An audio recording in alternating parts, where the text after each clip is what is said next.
Man, welcome everyone to another episode of Saturday Stories with Will Talks. Today is December 13, few days away, Christmas na, but here we are again reading your stories, mga dati nating kwento na hindi natin nabasa before. And currently we are live now on TikTok.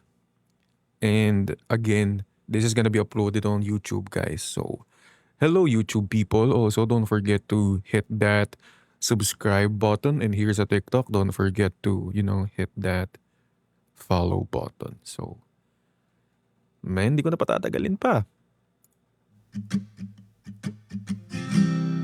Yo, by the way, gusto ko nga lang pala sabihin na right now, as you listen to this one, gusto ko lang din mag-thank you muna sa community ko because right now we are paano ba? Ano ba magandang term? We are recognized as 2025's top 3 podcast ng Spotify Philippines. So tayo ang top 3 sa buong taon. So maraming salamat sa community ko for always streaming my episodes and listening to kung ano man ang nire-release natin. So, ayan. So today is Saturday Stories. We're gonna upload it on YouTube.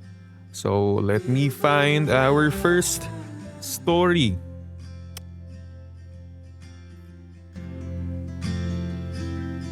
Come back morning, come back home.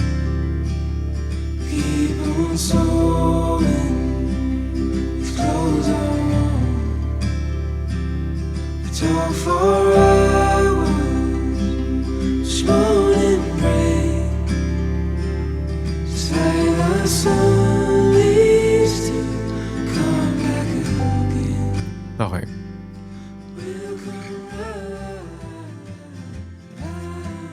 So this is our first story for tonight's Saturday Story with Will Talks.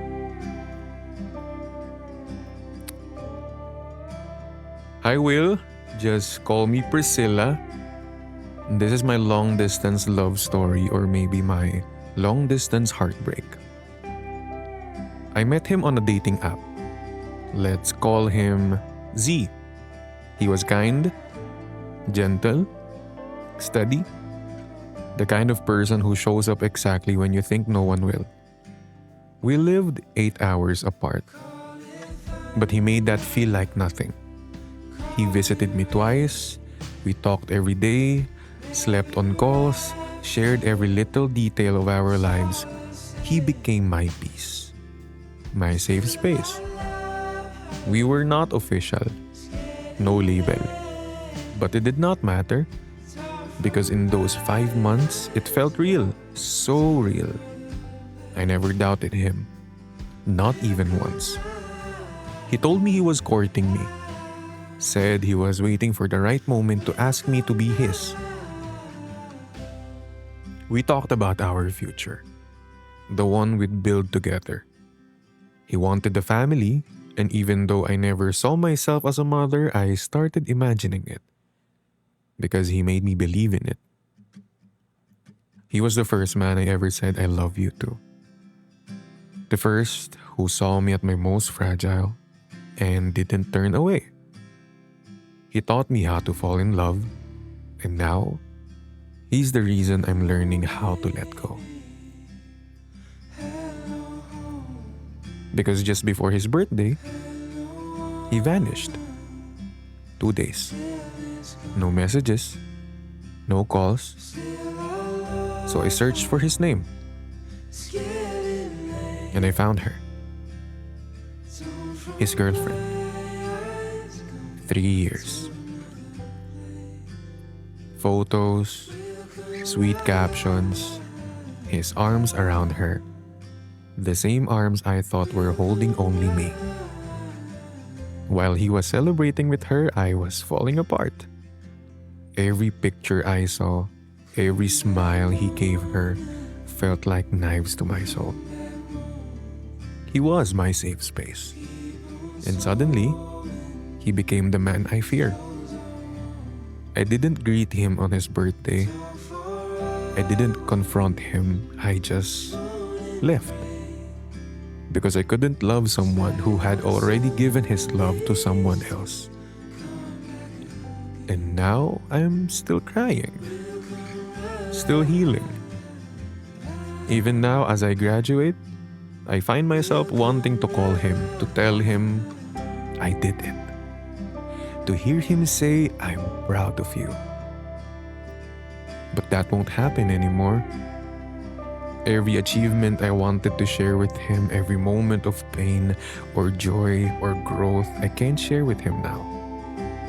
Before, I was praying that he will be my endgame. But now, I am praying that everything that connects my heart to him ends. He ended my life, but somehow, he made a better one. Because the version of me who settled for almost love, she's gone. The girl who trusted blindly, who held on without question, she's learning to choose herself now. I still check her account sometimes. Still look for his face. But slowly, I'm letting go. This is Priscilla. And while a part of me still grieves for the future we planned, another part of me is finally waking up to the future I deserve. And maybe one day, I won't need to look back. Because the life ahead of me will finally feel enough.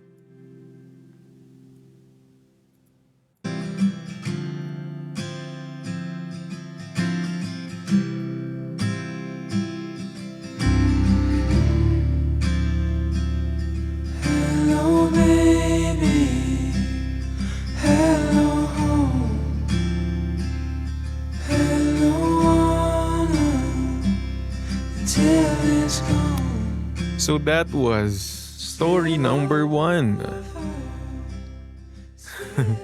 Sabi sa comments, Priscilla, gets kita. So from where Ano title ng first na yon? Story number 1, birthday. Tama. Tama. Story number 1, guys. Birthday. Yun na yun. Title ng story number 1, birthday. Gets na gets si Priscilla, no? Gets na gets.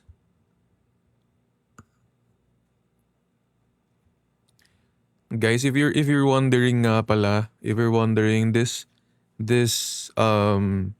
live stream or episode ng Saturday Stories natin, it's gonna be uploaded on YouTube right after this one, right after ng live. So, kung gusto nyo man pakinggan ulit, i-replay, gawing background noise, go lang. Uy, Captain Crunch. Welcome sa live stream ko. Teka, pin kita. Pin. Si Captain Crunch. Ayun. Yan. Let's find our next story, buddies. Let's check for our next. Spotify rin po sana. Iba yung ina-upload ko kasi on Spotify, iba rin ina-upload ko on YouTube para hindi sila, alam mo yun, hindi sila magbangga, hindi sila magkamuka. Next week, bukas pala, natapos ko nang i-edit yung natapos ko nang i-edit yung episode, yung part 2 namin ni Tito Mikey tsaka ni CK De Leon. So, bukas, i-upload ko na siya. So, bale, tonight, i-upload ko ito sa YouTube. Then, bukas, episode on Spotify. So, abangan nyo na lang, men, ha? Dalawa yung i-stream nyo. Okay ba yun? Goods? Comment goods if goods. Goods? Dalawa, abangan nyo, guys, ha? One on Spotify tomorrow, and then one on YouTube tonight. Itong replay. Okay? Okay. Comment okay muna. Comment okay if goods na. Right.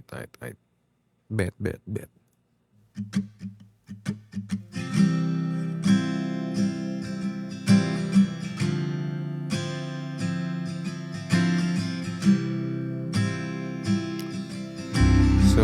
this is our second story. Hi, Will. I'm Geek, my pen name. One of your regular listeners. Gusto ko lang sanang i-share ang kwento ko baka sakaling mabigyan ng boses sa podcast mo or sa TikTok, and maybe somehow someone out there might feel a little less alone hearing it. It all started with Raf. 6 months niya ako niligawan. 6 months. 6 months na punong-puno ng effort. Mahilig kami sa long rides, night rides, 7-Eleven strolls, random food trips. He'd bring food sa workplace ko kahit hindi ko hinihingi.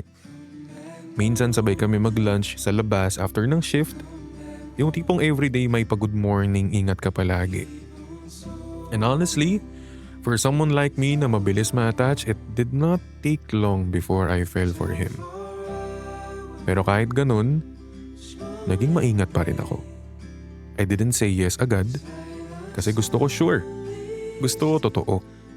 Pero habang tumatagal, mas naging komportable ako with him. Until January came. That's when I started to feel something was off. I saw a name. Mona. Tinanong ko siya. And he said, pinsan ko lang yan. I wanted to believe him.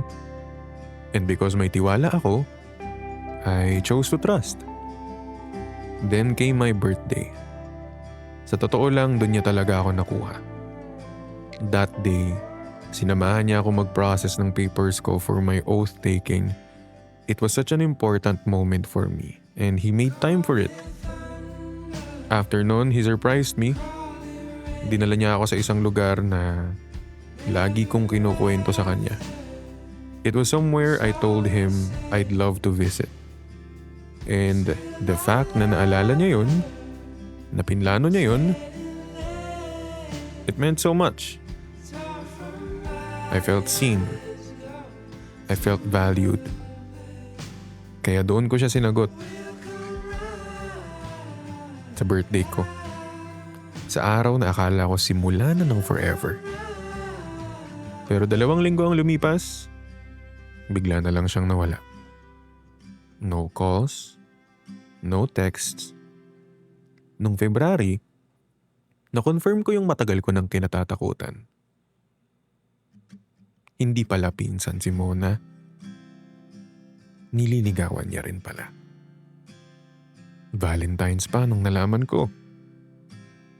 Nakakatawang masakit kasi I was waiting for him to give me chocolates at flowers or mag-lunch out kami, pero ginawa niya yun kay Mona. Now, it's been 3 months since that heartbreak. Pero hirap pa rin ako makamove on. I still catch myself wondering kung kamusta na siya. Kung naaalala niya ba yung mga long rides namin, yung birthday ko, or kahit yung paborito naming 7-Eleven. Masakit kasi ang bilis niyang naka-let go. Habang ako, naiwan sa alaala. I know it's my fault too. Mabilis akong ma-attach. Pero hindi ko in-expect na ganito pala kahirap pag piniling magmahal ng totoo. I'm sharing my story not to get pity or to get back at him, but to let others know na hindi sila nag-iisa. Maraming gaya ko na madaling ma-in love pero hirap bumangon pag iniwan. Gusto ko lang sana mailabas to, and maybe, just maybe, my story can remind someone out there that it's okay to feel hurt and that healing has no deadline.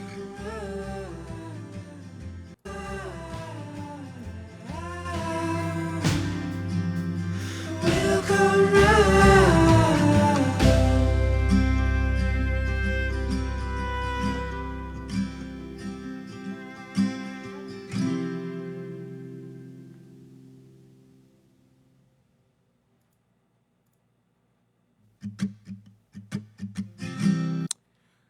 May nakita ako kanina, untitled daw Ghost Rider. Kung sino ka man na nag-comment kanina nun, Ang title daw, Ghost Rider.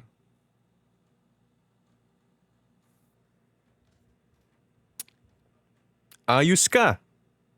Ayos ka. Pwede. Pwede. Pwede nga. Yo guys, don't forget to follow, man. Don't forget to follow itong account natin sa TikTok. And also, sa YouTube, by the way guys, kung gusto nyong mapakinggan ulit, lalo na itong story number 2 natin, this is gonna be uploaded on YouTube after this one. So don't forget to sub. Don't forget to subscribe on YouTube. Whale Talks. Okay? Yan lang. So I think meron pa naman tayong mga ilang story. Meron akong gustong pakinggan na kantang bago. Teka. Far from all the things I left behind. Uy, kalma. Parang masyado ng ano yun.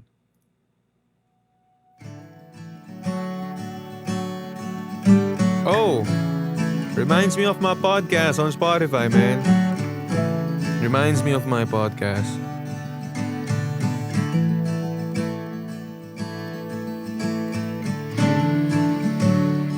Pero what if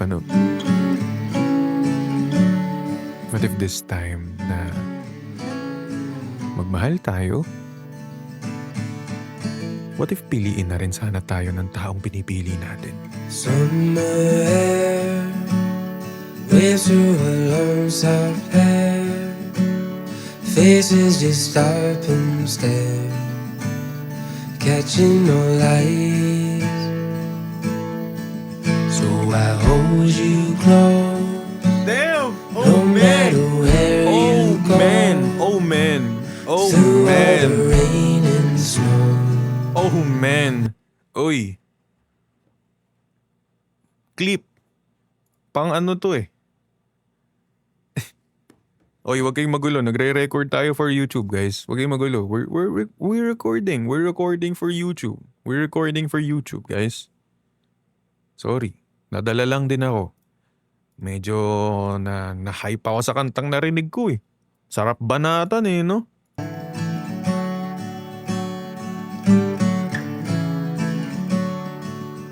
Sabi nila kapag mahal mo,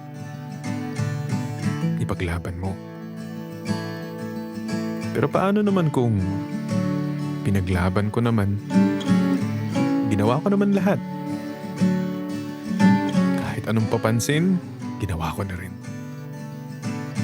Pero wala eh. Mas gusto niya yung best friend niya. Somewhere, waves through a long soft hair, faces just stop and stare. Come on! Catching no light. Come on now! Come on now! Come on now, guys! Come on now! 242! 242! 242! 242! You feel me? You feel me? You feel me? 242! 242! Highlights na naman. Wheel Talks Highlight Reel. 242! Uy guys, huwag kayong magulo. Nagre-record tayo for Saturday stories ngayon, oh. Saturday stories ngayon, men. Magbabasa lang tayo ng stories. Huwag kayong magulo. Huwag kayong...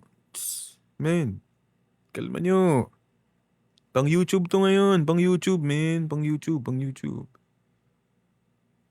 Tapos na yung Tears Day, man. Tapos na yun.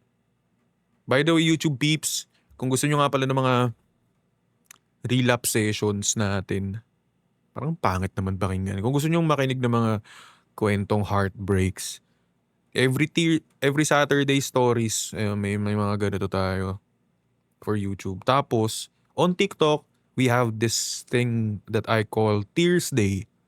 So, every Thursday, 10 p.m. Ayan. Pero the rest, Monday, Tuesday, Wednesday, Friday, Sunday, ayan, mga ano lang yan, mga chill moments lang yan. Minsan kwentuhang anime, kwentuhang kung ano-ano lang. Pero yun, yun ang mga aabangan yung date. Or araw kung gusto nyo. Thursday, tsaka Saturday. Okay?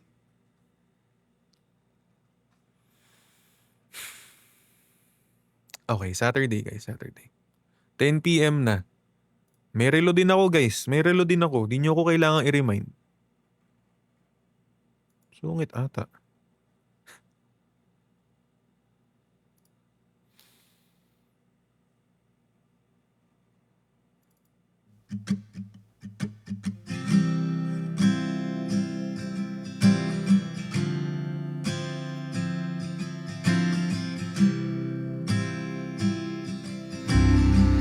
Parang siya lang ano. Hello, babe. Minsan ka na nga lang mag-open up sa kanya. Sinungitan ka pa.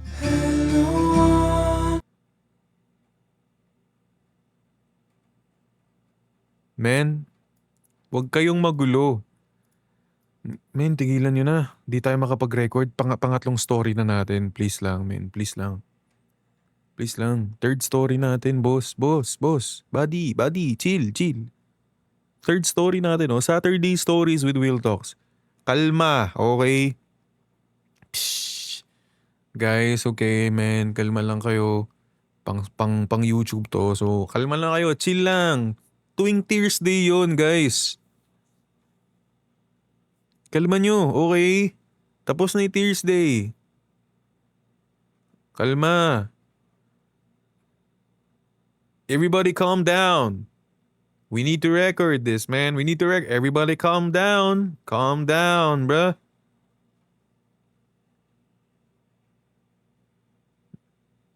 Ay, English. Alam nyo naman. Shh.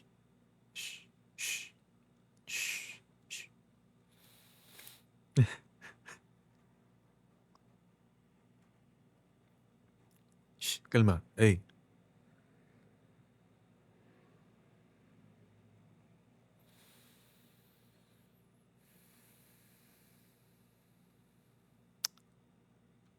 Wala ba akong masayang story na mababasa dito? Please lang, oh. Pangatlong story, wala bang masaya? Eh, bigyan nyo naman ako masaya.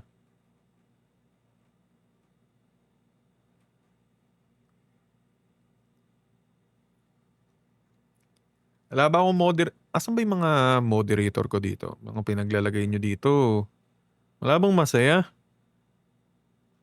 Nabasa ko na pala lahat eh.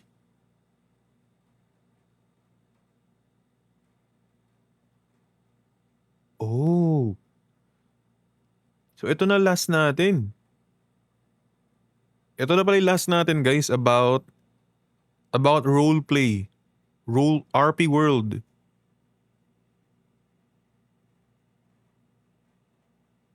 Pwede. RP World daw. Ito yung last eh. Last daw to RP World, guys. Palag ba to? Palag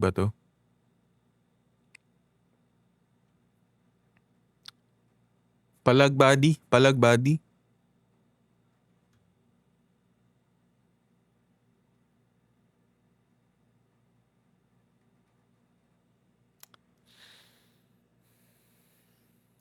Okay. Last story kasi nabasa na pala natin before yun. Hindi pala tayo nakapag-update. Pero okay. At least may tatlo tayong story for this Saturday. Kuya, relapse na. Men. Saturday stories, men. Kalma. Chill. Magbabasa tayo. Chill. May nakalagay oh. Relapse daw. Guys, kayo na bahala. Tulungan niyo ako, men. Help me, man. Help me, goddamn, bro. Help me, man. Kalma kayo, men. Di tayo makakabasa, men. Kalma kayo. Tapos na ang Tears Day, boss. Tapos na ang Tears Day, guys.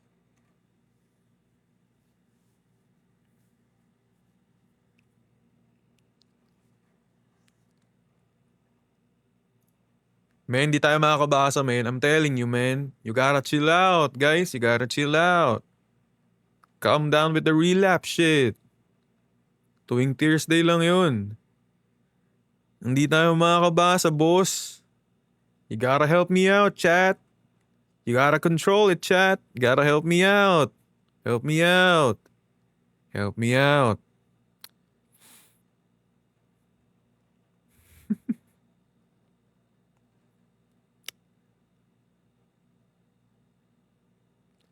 Jejemon. Okay, Ronnie 17. I see you. Okay, Ronnie 17. Pasensya na po. Pasensya na po. Hindi tayo pasok sa standards ni Ronnie 17. Pasensya na, boss. Pasensya na, boss. Ronnie 17.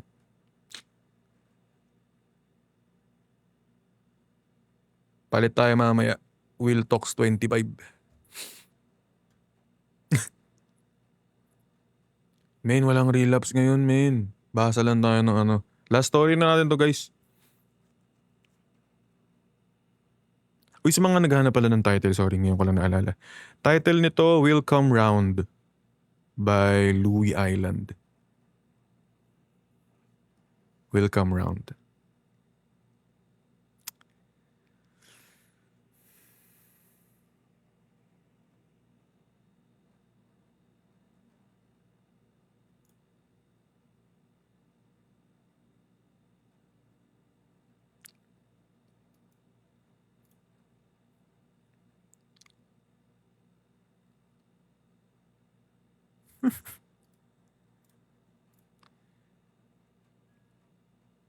Tumatagal. Tumatagal, ano? Pin natin si Maika, tama. Kalma nyo ang relapse, guys. Kalma nyo. Okay? Kalma nyo yan. Tuwing Thursday lang, papaalala ko sa inyo, tuwing Thursday lang ang relapse live. Saturday stories tayo ngayon. Nakabalandra pa sa taas. Magbasa ng maigi. Huwag makulit. Kaya lagi nasasaktan. Ganyan kayo eh. Yung mga feeling na saglit palang kinakausap tapos sobrang needy na. Gusto na agad nire-replyan sila ng palaging, alam mo yun, nasa kanila atensyon. Kaya kayo nasasaktan. Tatanga-tanga rin kasi kayo paminsan-minsan. Ayos ha? Okay? Kayo yun. Kayong kayo yun. Kayong kayo yun. Kayong kayo yun.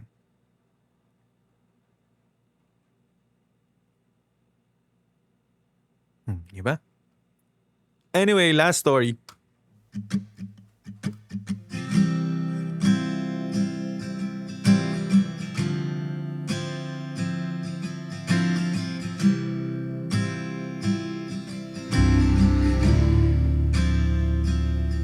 Hello, baby. Hello, home. Hello, Anna. Until it's gone. Still, I love her. It's getting late. Don't run away. Nagkakilala kami sa isang RP world. Isang lugar kung saan pwedeng maging kahit sino ka. Pwedeng itago ang tunay na sarili. Doon ko siya unang nakausap. Siya yung isang taong may matamis na mga salita. Laging nandyan para sa akin. Isang taon ng tanda niya sa akin, pero ramdam kong mas mature siya sa pakikitungo. Kahit sa RP lang nagsimula, naging totoo ang lahat sa pagitan naming dalawa. Video calls, text messages, yun ang naging tulay ng pagmamahala namin. Sa pagdaan ng panahon, tinanggap siya ng pamilya ko. Kahit hindi pa siya nakikilala ng personal, naging parte siya ng buhay ko. Pero sa ikapatong buwan ng relasyon namin, nararamdaman ko yung unti-unti na paglamig niya. Sabi niya, abala lang siya sa schoolwork. At dahil mahal ko siya, pinilit kong intindihin. Pero habang tumatagal, lalo siyang nagiging malayo. May mga araw na ni hindi siya magparamdam, ni seen, wala. 2 buwan na ang lumipas halos. Wala ko natanggap na kahit anong update mula sa kanya. Akala ko tapos na ang lahat. Hanggang isang araw, tumawag siya. Umiiyak. Paulit-ulit na humihingi ng tawad. Sorry kung niloko kita. Sabi niya. Sobrang tagal na natin kaya guilty na guilty ako sa mga kasinungalingan ko tuwing kausap kita. Gulong-gulo ang isip ko. Akala ko may ibang babae. Akala ko baka nakabuntis siya. Pero nang sabihin niya ang totoo, natulala ako. Hindi talaga ako lalaki.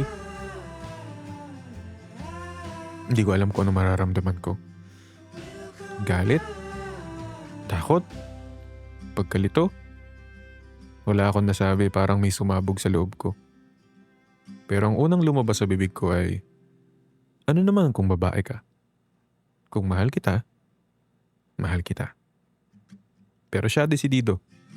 Ayaw na niyang ituloy ang relasyon namin dahil hindi na raw niya kayang magpanggap.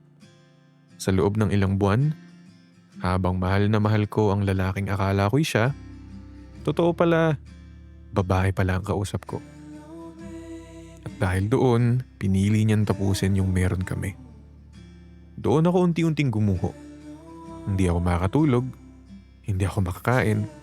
Halos ilang buwan akong parang walang buhay. Ang galit na sa akin si mama. Hindi ako makausap ng ate ko. Sa tuwing susubukan kong ikwento ang nararamdaman ko, parang may bumabara sa lalamunan ko. Hanggang sa dumating ang araw na para bang unti-unti ko na lang nalilimutan. Pero hanggang ngayon, multo pa rin siya sa akin. Multo ng isang pag-ibig na naging totoo. Kahit nagsimula sa kasinungalingan. Come back morning, come back home. Keep on sewing, these clothes are warm. And that has been Saturday Stories with Will Talks. If you wanna watch this live, go follow me on TikTok, guys.